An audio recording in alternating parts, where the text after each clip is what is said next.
Yo, what is good, everybody? It is your boy Golden Falls, go to what ifs, whatever you want to call me, and I'm back. This is part 3 of what if Deku was the reincarnation, or was Jiren's reincarnation, excuse me. And yeah, sorry, this is gonna come out a little late. I'm not gonna lie to you. This will come out a little bit late. I apologize. I kind of got lost, lost track of time, so. I just realized, oh shoot, I still have to do that video. I completely forgot. But I promised I'd be daily, so I'm still here. It's just going to be a little bit later than normal. I'm sorry about that. But with that said, I don't want to waste much more of your time. And I want to get right into the what if. So check the links in the description for the Discord and other stuff. And let's get into it. Let's get it. Izuku Midoriya has his fist raised to the sky. Cheers can be heard throughout the entire stadium, and he has done it. He has won the UA Sports Festival and has shown everybody what he's truly capable of. They cheer him on, and they think that he is the next great and amazing hero that anybody in Japan or anybody in the world could ever ask for. There are large speculations and a lot of people saying that they want to have Izuku basically join this hero organization or this internship and this blah blah blah and so on and so forth. And Izuku has countless, we're talking countless numbers of people that are trying to get a hold of him. And well, Izuku decides to actually go down the pathway of someone else. It might sound insane and it might sound crazy, but Izuku Midoriya would have All Might walk up to him, and All Might would tell him that he has somebody perfect for him and perfect to basically know and look at everything in a different direction. And that is basically his old mentor. That is Gran Torino, in which this would shock Izuku. He really wants him to train with his old mentor. Why would he want to do that? Wouldn't he want to basically have someone that's basically a successor to him do that? In which, of course, All Might says, yes, that is the truth. That if his successor was in this scenario somehow, that maybe he would do this. But nobody's necessarily has the power that All Might has. And, well, he continues to kind of bluff his way through it, but he tells him that Gran Torino will be good for him. It'd be a good training, and it would be a good understanding of many things. Izuku shrugs his shoulders and thinks, okay, if you say so. So he goes and he enters an internship with Gran Torino and actually does something very, very basic. I mean, everything around is very basic, and Gran Torino's acting like an absolute lunatic, saying stuff that obviously it seems like he has some sort of dementia or some sort of old age kind of disorder, and he doesn't know what's happening. And Izuku helps him out, tries to help him out do certain things, and he would get frustrated. He would be annoyed, but he would understand that Gran Torino must be teaching him something. So he helps Gran Torino cook his dinner, helps him kind of clean up and do this and do that. And Gran Torino would then eventually stop acting like an idiot and would tell the kid that he has a lot of potential, a ton. But being soft and careful and also caring in those moments is important as well. That he needs to be that way. He needs to feel this way. That it's not as simple as basically just running around and knocking people out. That having people feel that they are safe around you. Having people feel that it is a warm, safe place when you are standing in front of them, when you or protecting them, is a very important part of being a hero. Gran Torino tells him that all the power he has, it matters so much more than you could possibly imagine. The more power you have, the more people will fear you. The more people who fear you, the more people will not look at you like a hero and think that you are not the person that you should be. Izuku would look at him and be shocked to hear this, thinking that maybe he's right. Maybe there's a chance that he's overlooked all of these things. Maybe he's really overlooked this idea that power is everything. But Izuku knows that it is. Power is everything. If he has it, then he can protect everyone. But it doesn't mean everybody who's being protected feels like they're protected.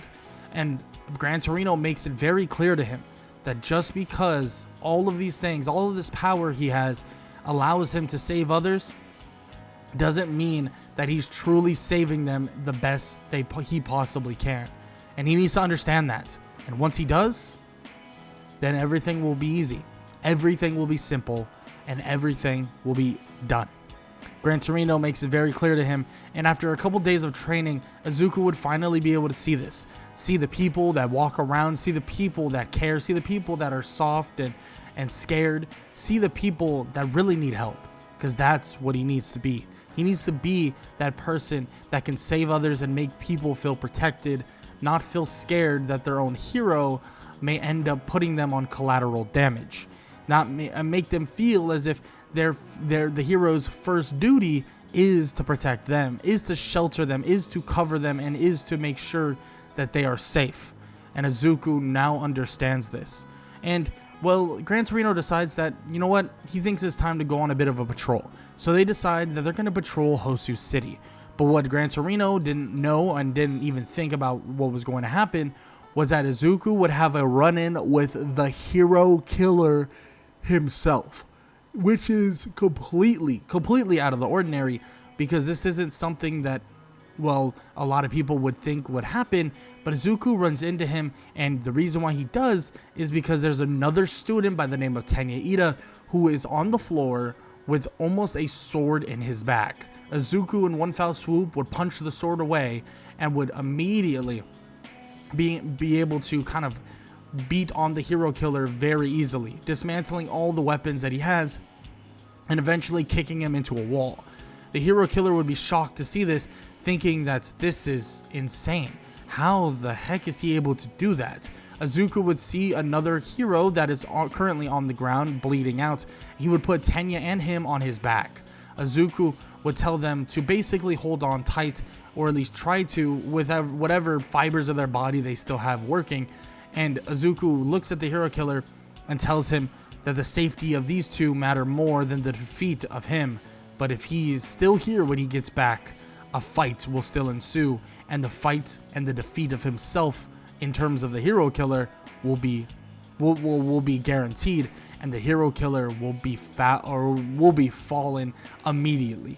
He jumps off and flies away as he would put Tenya and also the other hero in a safe spot and an area where ambulances will come and get them. As he does this, he would fly back toward the hero killer, and the hero killer would be pulling up his blades and holstering them. Izuku would stand there and say that a real hero will stop him. A real hero will end this reign of tyranny, the hunt for heroes. Izuku tells him that his hunting needs to end today and he needs to turn himself in now. In which immediately Izuku just waits for some sort of answer, and no, nothing. Hero Killer stands there and stares at him, but then he begins to speak. He says that he sounds like somebody, sounds similar to somebody. He sounds like All Might, the only true hero that exists, the only true hero that is allowed to defeat him. He is just a kid though, a kid with powers similar to All Might himself. He must be the successor. In which Izuku shakes his head. Successor? No, I am no successor. I am not what All Might is. All Might is a hero, a true hero, but I am not a necessary true hero. I am first a true warrior, and one that will hold power forever. Of course, the hero killer would scoff at this, saying that nobody holds power above every single person forever, and one day he will fall. One day, somebody will be stronger. And Izuku looks at him and shakes his head and says that today is not the day. As he punches him square in the face and slams him on the ground, and he puts his hands behind his back, and he basically ties him up in a really thick rope, and he drags the hero killer away. And as he walks out of the alleyway, he would see Todoroki and Endeavor running over. Izuku would throw hero killer at Endeavor and tell him that he did his job for him, that he should be thanking him. Now he can take the credit and be even more of a fake hero than he's always been. in which Izuku would take this shot at Endeavor as he would just walk away, and Endeavor would be seething. This kid, he's really calling me these things. He's calling me a fake hero. He's saying all these horrible things, and Todoroki doesn't even say a word. He actually chuckles a little bit, thinking that his father really is upset about that specifically, and that is just hilarious. Izuku leaves and is questioned by the police briefly, but Izuku just kind of handles it the way he needs to handle it, and then heads out. They all head out to basically go back to UA High School now that the internships are officially over. And Izuku has a slightly new outlook on life. Now, he does believe power is everything, but now he does understand the value of protecting people and the value of making everybody feel relatively safe. But as we creep into this final exam, as we finish off the written portion of the exam that Izuku does pretty damn well at, eventually it would be time for another thing. Time for the practical exam. The practical exam is an important thing that is happening sooner than you could possibly imagine, and the practical exam will put up Bakugo and Izuku facing face to face with All Might himself. But Izuku, before it even starts, would tell them that they should relocate Bakugo to a different team. Now, there's nothing that he has necessarily against Bakugo nowadays, and he says that he could just swat him away like a fly. That's what he could do, but he's not going to do that. But he wants them to know he doesn't want anything to do with him. If he has to deal with him, he'll deal with him. But he believes that a fight between him and All Might is imminent, and he wants to show the power, the true power that he has as a warrior and as a future hero to the man and the myth, the legend himself, All Might. He wants to show him the addition of a worthy opponent, an opponent that would stand far above him, in which they would think about this. Aizawa would even think about it, and he would ask if the kid is serious, that he wants to go head to head with All Might by himself, in which Izuku says that he hasn't been joking a day in his life, and this is as serious as he'll ever be, in which Aizawa nods his head, saying, why not? How about we get you face to face with All Might, one-on-one. If you lose, you don't go to the forest training camp. You don't get the extra training, and you have to do all of these other studies throughout school. You win, you can go there with the rest of your class, and, well, everybody in UA will know that you defeated All Might. Izuku nods his head and says that he'll be surprised how quickly this fight will be over, in which he would walk toward the city and everybody would be clamoring. Everybody would be excited. Everybody would be freaking out, thinking there's just no way. Izuku's about to face down All Might, one-on-one, mano-on-mano. This is going to be insane. Izuku stands across from All Might in the giant city, and he begins to charge at him, flying at All Might, and All Might charges back as well. And in one punch, All Might would land a punch right onto Izuku's fist, and as they clash, buildings would shatter, buildings would crunch, but All Might could feel the power behind the punch, and he would begin to feel his arm go numb. Izuku would stand there and say that at this time, All Might's hands and also arm are losing feeling. And as the punch to his gut would settle in, as another punch would settle into a part of his leg, and a kick, and then another kick, Izuku would tell him that parts of his body would start feeling a sensation he's probably never felt in his life.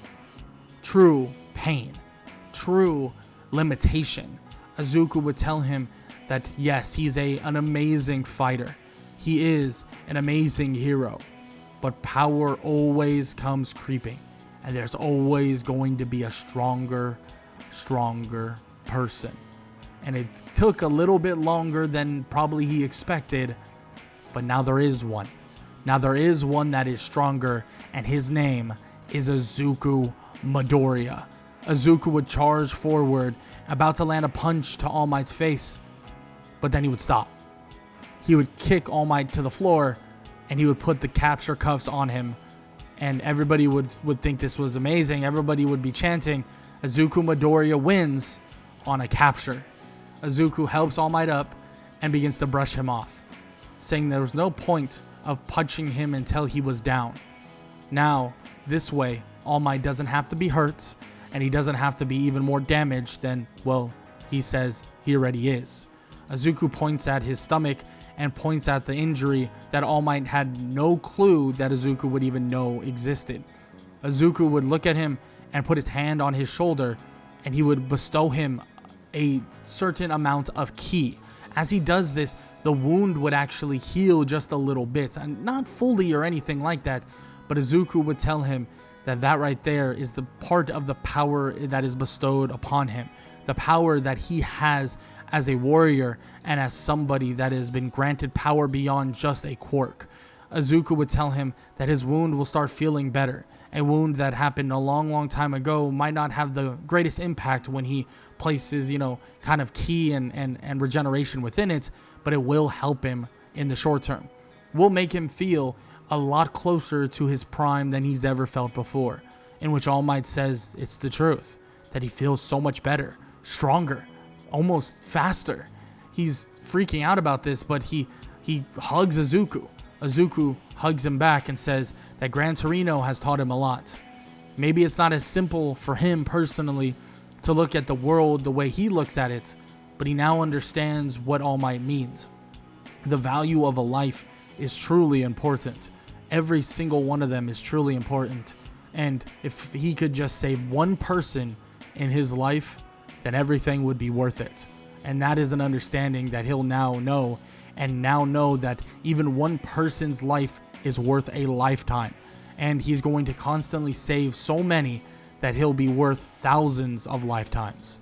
Izuku would help All Might leave and go to Recovery Girl and be in a safe spot, and everybody in his class would surround him, saying that was amazing, that they can't believe how easily he defeated All Might, in which Izuku shakes his head and says that it was not easy.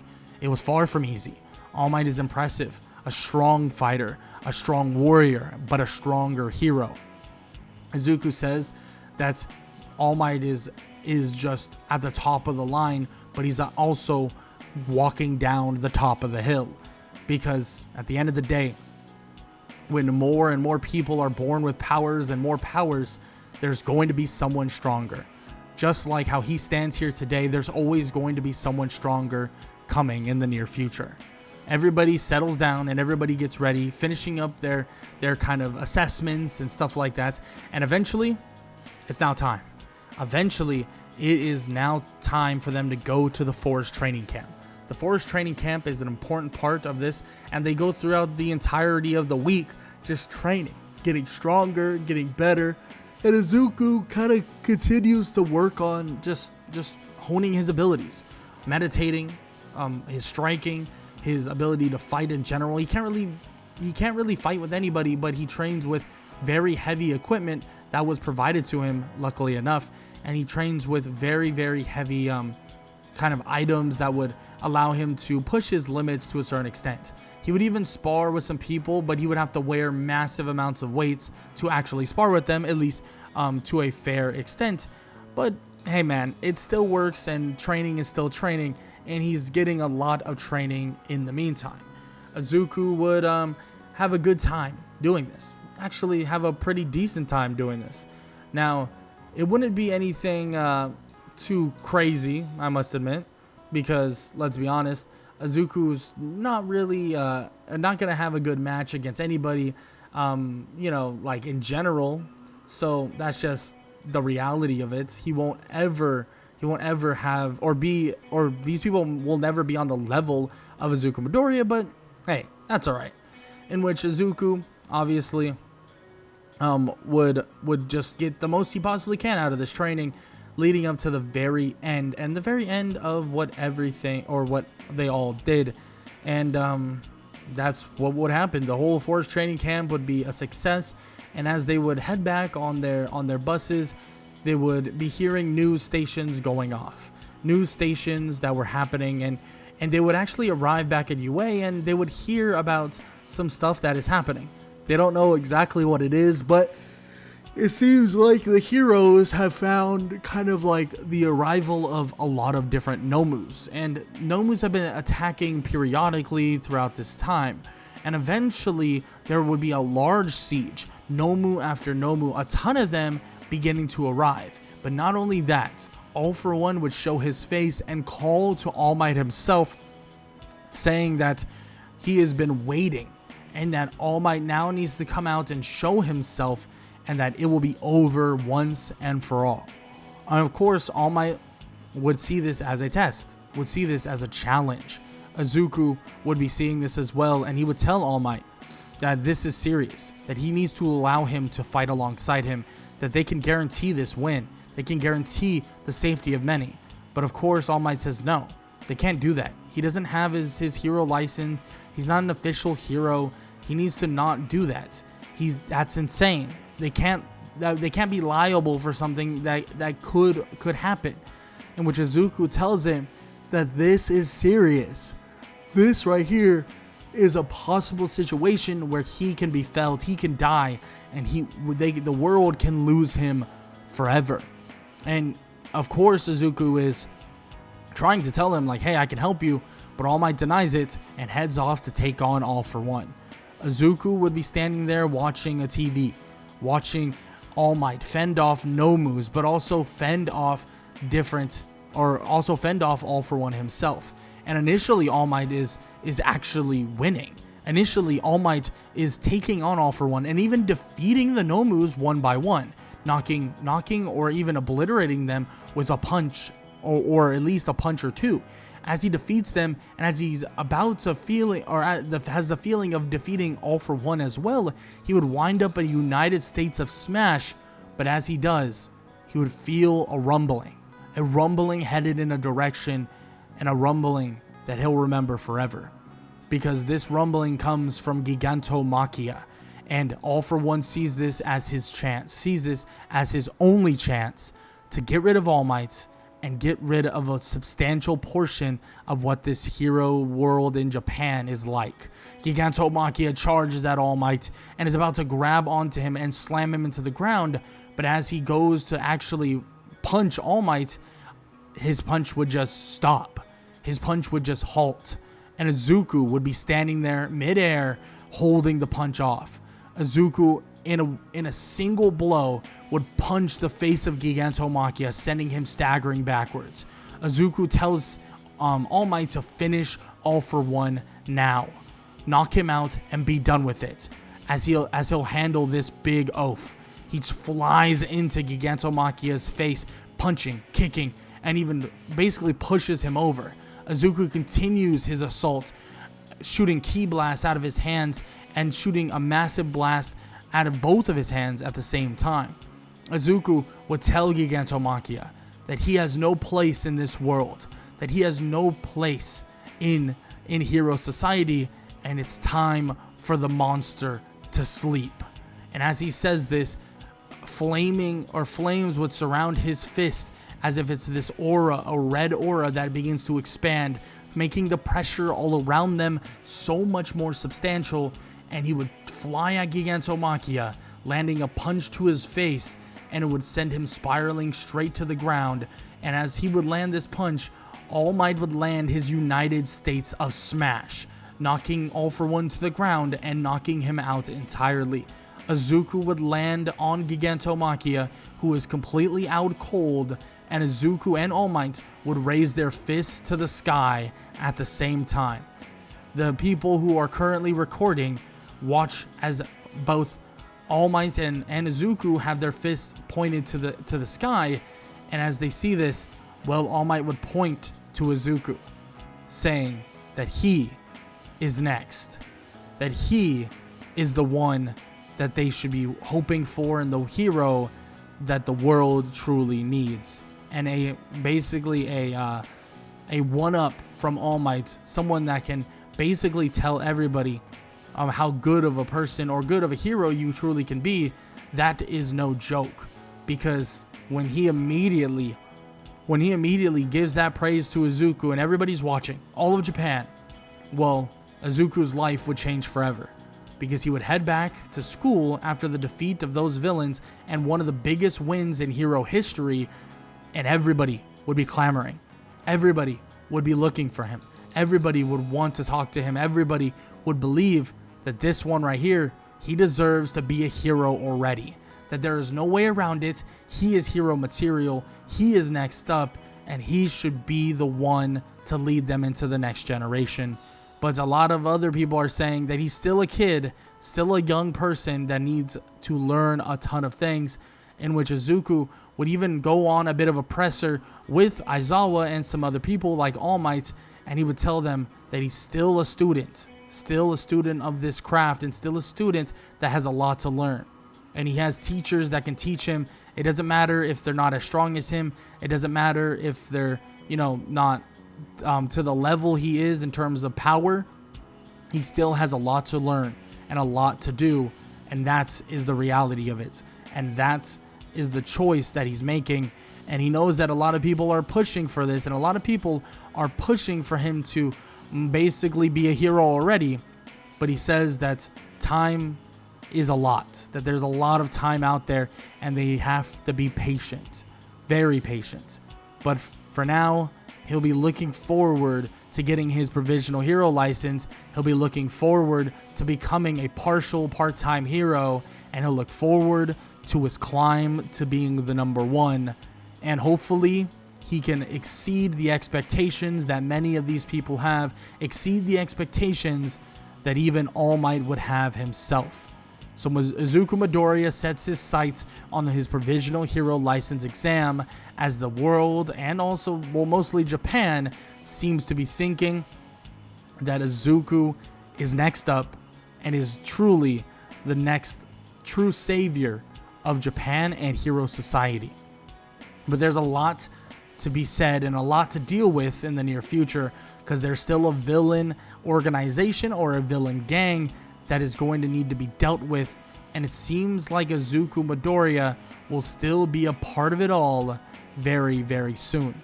Provisional hero license, and then the Shia Hazaikai. That is what is next for Izuku Midoriya, but that is the end of part 3 of What If Deku Was Jiren's Reincarnation. If you enjoyed, show some love. Leave a like, leave a sub, leave a comment down below, all that good stuff. Hope you guys enjoyed the video. And if you did, like I said, show some love to the video. Sorry this is going to come out quite a bit late, but I hope you guys still enjoy nonetheless. And I hope all y'all have an amazing day. Later.